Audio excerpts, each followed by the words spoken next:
ինչքան էլ ուզենան ջնջեն, ոչ չեն կարող Մասիսը մեզանից ջնջեն։ Ես հիմա օրինակ իմ երեխաներին դաստիարակում եմ այդպես, որ իրանք գիտեն, որ իրանք Արցախ ունեն ազատագրելու։ Ու ասում են, որ եթե Արևիկ, Աշոտ, եթե դու գնաք, դուք պիտի մարզված լինեք, որովհետև զինվորը չի կարող թույլ լինել։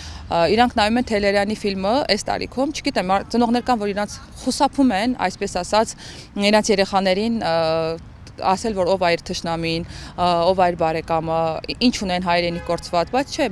ես ծնվել եմ այնպես Արցախում, իմ հայրը ինձ միշտ ասում է, որ մենք պիտի Արևմտյան Հայաստան ազատագրենք։ Հիմա նույնն էլ իմ երեխաներն եմ դաստիարակում։ Իրանք գիտեն, որ իրանք պարտավոր են Արցախ ազատագրել ու մենակ ես չեմ շատ ուրախ եմ, որ այդպես ու այո, իրանք լսում են Գինիլից, իրանք այնպեսի երաժշտություն են լսում, այնպեսի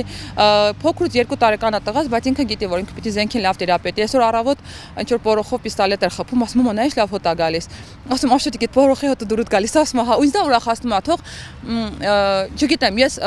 ով որ կռվում է, ինքը չի մտածում զոհվելու մասին, ինքը մտածում է հայրենիքը փրկելու մասին։ Ու ինձ ասում են դու մայրես ոնց ես մտածում, որ քո տղան պիտի սիրի զենքը։ Ասում բա ինչ պիտի անի, ես չեմ կարող դրանից խուսափել։ Եթե ես իմ տղային դրան չդաստիարակեմ, եթե բոլոր դա չանենք, մենք ուղղակի կդառնանք, չգիտեմ, մի քոչվոր մի բան, էլի։